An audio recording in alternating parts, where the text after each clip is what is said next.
তো 2022-এর বিশ্ব champion Argentina তাদের শিরোপা ধরে রাখার মিশন শুরু করতে যাচ্ছে।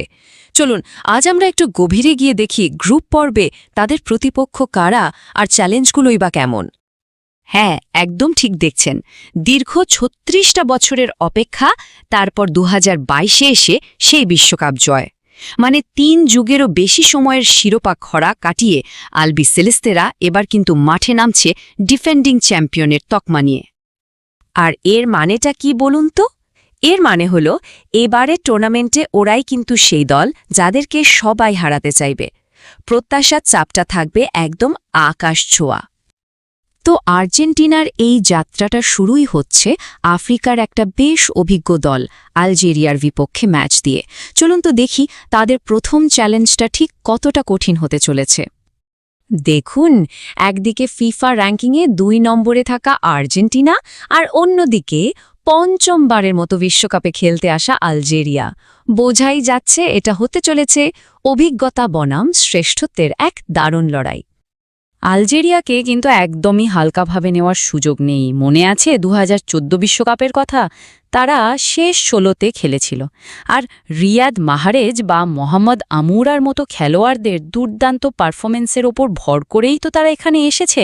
সোজা কথায় তাদের লক্ষ্য পরিষ্কার, আবারও নকআউট পর্বে খেলা। আচ্ছা, গ্রুপের দ্বিতীয় প্রতিপক্ষ হল ইউরোপের দল অস্ট্রিয়া। আর আমরা সবাই তো জানি ইউরোপীয় দলগুলো সবসময় কিন্তু একটু অন্যরকম চ্যালেঞ্জ ছুড়ে দেয়। একবার ভাবুন তো, ১৯৯৮ সাল সেই শেষবার অস্ট্রিয়া বিশ্বকাপ খেলেছে। এত দীর্ঘ একটা সময় পর ফিরে আসার মানেটা কি? মানে হলো তাদের অনুপ্রেরণা আর জেতার খিদেটা থাকবে একদম তুঙ্গে। বাছাই পর্বে তাদের ফর্মটা ছিল এক কথায় অসাধারণ। স্যান ম্যারিনোকে ১০-০ গোলে হারানো, ভাবা যায়? বায়ার্ন মিউনিক আর বরুশিয়া ডর্টমুন্ডের মতো বড় ক্লাবে খেলা সাবিৎজার আর লেইমারের ওপর অনেক কিছুই নির্ভর করবে। যদিও একটা চিন্তার কারণ আছে, তাদের সবচেয়ে বড় তারকা ডেভিড আলাবার খেলা নিয়ে একটু সন্দেহ আছে, কিন্তু তারপরও তারা কিন্তু বেশ শক্তিশালী একটা দল। এবং গ্রুপের শেষ প্রতিপক্ষ, যারা কিন্তু এই টুর্নামেন্টের অন্যতম বড় একটা চমক হতে পারে, একেবারে নবাগত জর্ডান। হ্যাঁ, এটা জর্ডানের ইতিহাসে প্রথম বিশ্বকাপ। ভাবুন একবার, তাদের কিন্তু হারানোর কিছুই নেই, কিন্তু পাওয়ার আছে অনেক কিছু। পুরো বিশ্বকে নিজেদের প্রমাণ করার মতো একটা বিশাল মঞ্চ।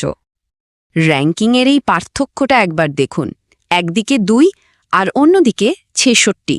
মানে কাগজে কলমে তো এটা একটা অসম লড়াই মনে হতেই পারে, তাই না? কিন্তু বিশ্বকাপের মঞ্চে যে কোনো কিছুই সম্ভব। এটাই তো সেই ক্লাসিক আন্ডারডগদের গল্প। যদিও জর্ডান দলে তেমন কোনো বড় নাম নেই, কিন্তু একটা জিনিস ভাবুন, বাছাই পর্বে তারা দক্ষিণ কোরিয়ার মতো দলকে হারিয়েছে। এটা কি প্রমাণ করে? এটা প্রমাণ করে যে তাদের দলীয় শক্তি আর জয়ের মানসিকতা কতটা প্রবল। হ্যাঁ, তারা নিশ্চিতভাবেই আন্ডারডগ, কিন্তু বেশ বিপজ্জনক আন্ডারডগ। তাহলে সব মিলিয়ে এই গ্রুপ থেকে ঠিক কি আশা করা যায়? চলুন পুরো বিষয়টা একবারে সংক্ষেপে দেখে নেওয়া যাক। এই টেবিলটা দেখুন, পুরো গ্রুপের ছবিটা কিন্তু পরিষ্কার হয়ে যাচ্ছে। ডিফেন্ডিং চ্যাম্পিয়ন আর্জেন্টিনা, অভিজ্ঞ আলজেরিয়া, অনেক দিন পর ফিরে আসা অস্ট্রিয়া আর একেবারে নবাগত জর্ডান। প্রত্যেকটা দলেরই নিজস্ব একটা গল্প আছে, নিজস্ব লক্ষ্য আছে। আসলে সব বিশ্লেষণ, র্যাঙ্কিং আর ইতিহাসকে ছাপিয়ে শেষ পর্যন্ত এই কথাটাই তো সত্যি, তাই না? যে ফুটবল মাঠে নির্দিষ্ট ওই দিনে যে দল সেরাটা দিতে পারে, জয় শেষ পর্যন্ত তাদেরই হয়। আর এটাই কিন্তু সবচেয়ে বড় চ্যালেঞ্জ। তো সবকিছু বিবেচনা করে চূড়ান্ত প্রশ্ন কিন্তু একটাই থেকে যায়, আর্জেন্টিনা কি পারবে সব বাধা পেরিয়ে তাদের চ্যাম্পিয়নের মুকুটটা ধরে রাখতে? এর উত্তর তো সময়ই দেবে।